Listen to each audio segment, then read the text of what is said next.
What's up, Johnnies? I'm Astrid Valdez, and welcome to Campus Buzz. We are here at the Student Programming Board Block Party. Let's talk to our fellow Johnnies. Visual Arts Annual Film Festival. This year's festival will take place on April 26th in the Little Theater. If you haven't submitted something yet, don't worry because it's not too late. Submissions are being accepted until April 8th and there is no fee. In order to participate, you must be a St. John student or a student from the tri-state area. The submission categories are narrative, experimental, documentary, and screenplays. All submissions must be sent to sjusociety@gmail.com. We can't wait to see you there. Hello, I am Astrid Valdez here in front of Taffner Fieldhouse, getting ready to meet up with St. John's Table Tennis Club. Let's check it out. Good afternoon, I am Astrid Valdez, and in honor of Women's History Month, we are highlighting women who have made a change in the media industry. Welcome to Women in Power. Today, we are honored in having Stephanie Jennings, Delilah Hernandez, and Valerie de la Rosa, the owners and operators of First Film Media Company. Election season. The New York primary election will take place on Tuesday, April 2nd. Polling locations are open from 6 a.m. to 9 p.m. These initial primary elections are responsible for determining which candidates will represent the Democratic and Republican parties in the presidential election. At first glance, St. Thomas More Church looks like no other. There are images of notable saints on the walls, the windows are made up of stained glass, squeaky benches, and in the middle, a cross. The church might seem ordinary, but it is the message and mission of St. Thomas More Church that sets it apart from others. People are gathering for the Three Things Talk, a series created by the church to address the issue of Catholic beliefs and teaching. The series consists of 3 events throughout the year addressing different topics. Father Patrick Griffin tells us more about the event. What we did is we said, well, the Vincentian Center that I run at the university is supposed to determine the ways in which St. John's can contribute to the Catholic and Vincentian benefit of the local area and the local communities. So it's meant to be a welcoming place for university people, but we try to go outside the university. So I go to parishes and I tell them we're going to be doing this program. And so a lot of the people that are here are not university people. They don't work here, but they're in the local parishes and they're interested in this topic, so they come. So the focus of it was really more to attract people who are not simply university people, but who are interested in Catholic and Vincentian. He mentions how these points can better your life. Really resonated me was the quote, and you're going to put me on the spot, so I can't, give it to you verbatim. But it was one of the ones that we read in the beginning about hospitality and basically don't dismiss the benefits of hospitality because there could be an angel among you. And I think in life that there's always angels among us. And I think that a lot of times in life people forget that.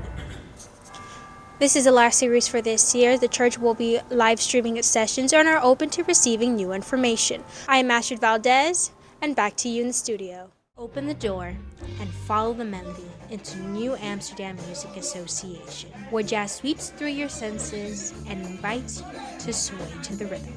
The Brownstone, located in Harlem, New York, has been home of jazz since 1904, making NAMA the oldest African-American music association in the United States. Very jazz orientated, but most of the jazz community stick together. It's a community sense, it's community based, and it's also a little bit of mind, body, and spirit all in one. NAMA was founded after the passing of the American Federation of Musicians Local 310, also known as Local 802, that allowed Black musicians to establish themselves as professionals and to join the Musicians Union. NAMA gave Black musicians the opportunity to grow in the industry. To the young and up-and-coming artists, I want you to go back and study the people that come across these doors at NAMA, at the Waters. Babies walk along with rhythm. Black musicians hurt more? What do you mean hurt? I mean, is it? Billie Holiday, Strange fruit hanging. Langston Hughes, Swaying to and fro. nurture, and to advance. This is ours, and it can't be taken, it can't be destroyed. NAMA's deep connection in history has allowed the Music Association to participate in the change of the music industry. 121 years, and the New Amsterdam Music Association is still the home of jazz and music. I am Astrid Valdez, and back to you in the studio. Good afternoon, I am Astrid Valdez, and welcome to Women in Power. In honor of the women who've come before us and of those that follow, we are highlighting women that are making a change.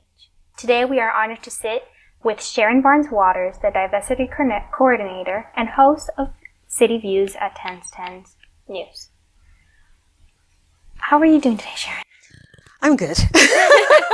I'm good. Thanks for having me. Thank you for being here. I would like to start off and ask you about your career as a journalist. Like, did you always know you were going to be a journalist and achieve all these great things? I didn't know about the achievement, but I knew from junior high school that this is what I wanted to do. And it started in a day that people come in and talk about different careers, and it was junior high school. And junior high school, I didn't know what I wanted to do really until this one person said, think about what you're good at and think about your hobbies. And maybe if you mix all of them together, you'll come up with a career. I loved world events. I loved writing. And my mother said I talked way too much. And I was like, so what kind of career could I do if I meshed all of them together? And I came up with journalism. Mind you, I knew no one in this field, but it intrigued me. And I said, let's see what I can do with this. And the love of journalism started there. And I started to read more, and I started to watch a lot of news shows and programs, which I already kind of did. I was a kid at night watching late news. Well, everybody was asleep. I was watching 11 o'clock news, and I was watching Nightline and watching 2020 and Dateline. I'm like, yeah, I was a strange kid, but I loved the news.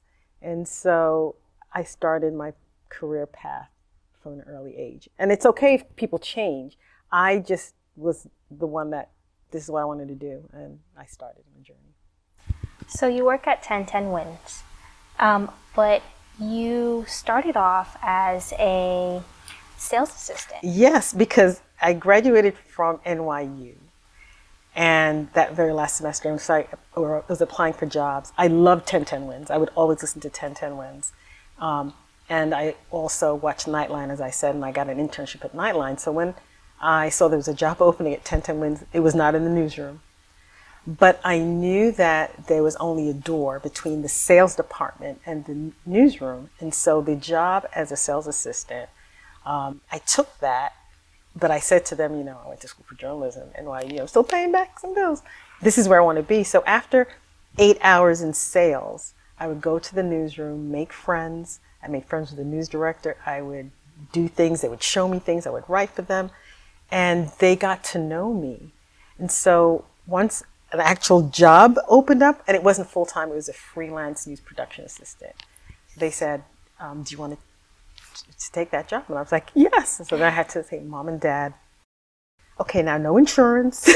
It's freelance. It's 2 in the morning. It's 4. It's 12. It's whenever they want me, but it's not stable. But I was in the newsroom. I was in the environment that I wanted to be. So I took it. And then when a full-time position opened up, the editor said, Sharon. And then that was it. I've been their baby ever since. It's really good to hear. And I'm glad that, as women of color, we are always presented by obstacles that we have